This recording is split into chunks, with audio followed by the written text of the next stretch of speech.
ఓం శ్రీ అరుణాచలేశ్వరాయ నమః. మనం తిరువణమలై రైల్వే స్టేషన్‌లో దిగ్గానే మొదట ఆలోచించేది అకామిడేషన్ గురించి. రూమ్స్ ఎక్కడ తీసుకోవాలి? ఎక్కడ బావుంటాయి? అది మన బడ్జెట్‌లో.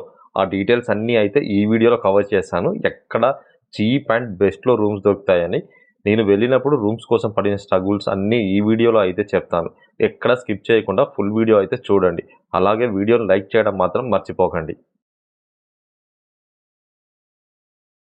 అరుణాచలం వెళ్ళినప్పుడు మన తెలుగు వాళ్ళకి మొదట గుర్తొచ్చేది రమణాశ్రమము. ఈ రమణాశ్రమం రాజగోపురానికి 2 కిలోమీటర్ల దూరంలో అయితే ఉంటుంది. ఇక్కడైతే రూమ్స్ అయితే ఫ్రీగానే దొరుకుతాయి. కానీ ఇప్పుడు రమణాశ్రమంలో రూమ్స్ అయితే ఇవ్వడం లేదు. మెయిల్ చేసినా రిప్లై కూడా ఇవ్వడం లేదు. ఓన్లీ రమణాశ్రమంలో మెడిటేషన్‌కి వచ్చిన వాళ్ళకి మాత్రమే రూమ్స్ అయితే ఇస్తున్నారు. అది కూడా 1 మంత్ ముందు మెయిల్ చేయాలి ఆశ్రమం వారికి. మీరెందుకొస్తున్నారో ఇక్కడికని. మెడిటేషన్‌కి వస్తున్నామని మెన్షన్ చేస్తే రూమ్ అయితే కన్ఫర్మ్‌గా దొరుకుతుంది. లేదంటే మాత్రం చాలా కష్టం. ఇక్కడ ఆశ్రమం మెయిల్ ఐడీ అయితే ఇస్తున్నాను చూడండి. ఇంకా రెండవది శేషాద్రి స్వామిగల ఆశ్రమం. ఇది రమణాశ్రమం పక్కనే ఆనుకొని ఉంటుంది. ఇది కొంచెం ఓల్డ్ ఆశ్రమం. రూమ్స్ అయితే పాతగా ఉంటాయి. AC and non AC rooms available ఉన్నాయి. ఆశ్రమం డీటెయిల్స్ అండ్ ఫోన్ నంబర్ అన్నీ అయితే ఇక్కడ స్క్రీన్ మీద ఇస్తున్నాను.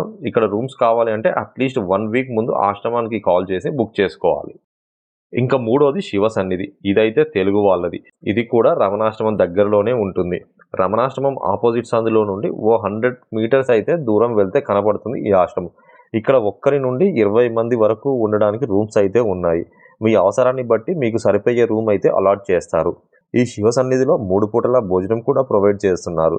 ఇక్కడ రూమ్స్ తీసుకున్న వాళ్ళే కాకుండా ఎవరైనా సరే వెళ్లి భోజనం అయితే చేయొచ్చు ఇక్కడ.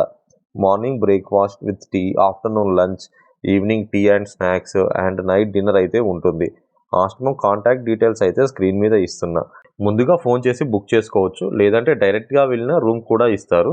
రూమ్ దొరకని వాళ్ళకి రూ. 300 తీసుకొని కింద హాల్‌లో చాప, లాకర్ అయితే ఇస్తారు 24 గంటలకు. నీట్‌గానే ఉంటుంది. కామన్ బాత్రూమ్స్ కూడా ఉన్నాయి. ఇంకా నాలుగవది కొత్తగా కట్టిన యాత్రి నివాస్. ఇది రైల్వే స్టేషన్‌కి 1.5 కిలోమీటర్ దూరంలో గిరి ప్రదక్షిణ చేసే రూట్‌లో చివరిది అయిన ఈశాన్య లింగం పక్కనే ఉంటుంది. ఇక్కడ రూమ్స్ ఇద్దరికి రూ. 1000 నుండి 5000 వరకు ఉంటాయి with complimentary breakfast. Yatri Nivas contact details అయితే స్క్రీన్ మీద ఇస్తున్నా చూడండి. ఇంకా ఐదవది ఈ మధ్య బాగా ఫేమస్ అయిన అప్పర్ స్వామిగల్ తిరుమడం మరియు సెవ్వ మాడం. ఇది తమిళ్ వాళ్ళది. ఇది రాజగోపురానికి ఆపోజిట్ సందులో ఉంటుంది. ఓన్లీ 300 మీటర్స్ దూరంలో. ఇక్కడ కొంచెం రూమ్స్ బడ్జెట్‌లోనే ఉంటాయి. రూమ్ ఇద్దరికి 500 నుండి స్టార్ట్ అవుతుంది. ముగ్గురు, నలుగురు ఉండే రూమ్‌కైతే 800 వరకు ఉంటుంది. కానీ ఈ మధ్య ఇక్కడ కూడా రూమ్స్ దొరకడం లేదు. లాస్ట్ టైం మేము వెళ్ళినప్పుడు అసలు లోపలికి వెళ్ళేలా కూడా లేదు. అంత రష్‌గా ఉంది. ఒక్క రూమ్ కూడా ఖాళీ లేదు. ఇంతకుముందు చాలా ఈజీగా దొరికేవి ఇక్కడ రూమ్. బట్ యూట్యూబ్‌లో చాలామంది ఈ రూమ్స్ గురించి చాలా చీప్ అండ్ బెస్ట్‌గా దొరుకుతాయని చెప్పడంతో అందరూ ఇక్కడికే వస్తున్నారు. దాంతో ఇవి కూడా ఫుల్ అయిపోతున్నాయి. ఈవెన్ మొన్న మేము వెళ్ళినప్పుడు చాప లాకర్స్ కూడా అవైలబుల్ లేవు. అలా ఉంది పరిస్థితి. సో, వెళ్ళే ముందే ఇంకో ఆప్షన్ పెట్టుకొని వెళ్ళండి. ఇక్కడ కూడా శివ సన్నిధిలో లాగానే చాప లాకర్‌కి 200 వరకు తీసుకుంటారు 24 గంటలకు. ఇంకా ఇక్కడ రూమ్ దొరకకపోవడంతో మేము చాలానే తిరిగాం రాజగోపురం చుట్టుపక్కల ప్రైవేట్ రూమ్స్ కోసం. ఫైనల్‌గా రాజగోపురం ఆపోజిట్‌లో ఓ 500 మీటర్స్ దూరంలో ఓ లాడ్జ్ అయితే కనిపించింది. అభిరామ్ లాడ్జ్ అని. రూమ్స్ అయితే బాగున్నాయి నీట్‌గా. మేము నాన్ ఏసీ తీసుకున్నాము 2 బెడ్స్. అడిగితే ఓ ఎక్స్‌ట్రా మ్యాట్రెస్ కూడా ప్రొవైడ్ చేశారు. ఇంకా బాత్రూమ్ కూడా నీట్‌గానే ఉంది. గీజర్ అండ్ వెస్టర్న్ టాయిలెట్‌తో. రూమ్ బయటికి వచ్చి ఇక్కడి నుండి చూస్తే రాజగోపురం గిరి వ్యూ అయితే చాలా బాగా కనిపిస్తుంది. స్టాఫ్ కూడా చాలా సపోర్టివ్‌గా ఉన్నారు. రూమ్ కాస్ట్ వచ్చేసి రూ. 1000. రూమ్ డీటెయిల్స్ అండ్ లొకేషన్ అయితే డిస్క్రిప్షన్‌లో ఇస్తాను. మీరు ఎప్పుడు వెళ్ళినా సరే రాజగోపురం చుట్టుపక్కల ఉండేలా చూసుకోండి.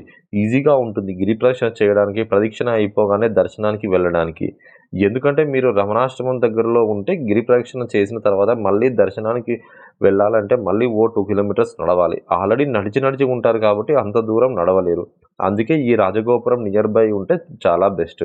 ఆల్మోస్ట్ అన్నీ కవర్ చేశాను. మీరు అరుణాచలం వెళ్ళినప్పుడు ఈ వీడియో మీకు యూజ్ అవుతుందని అనుకుంటున్నాను రూమ్స్ బుక్ చేసుకోవడానికి. ఈ వీడియో కనుక మీకు నచ్చినట్టు అయితే please do like, share, comment and subscribe to my channel. Thank you for watching.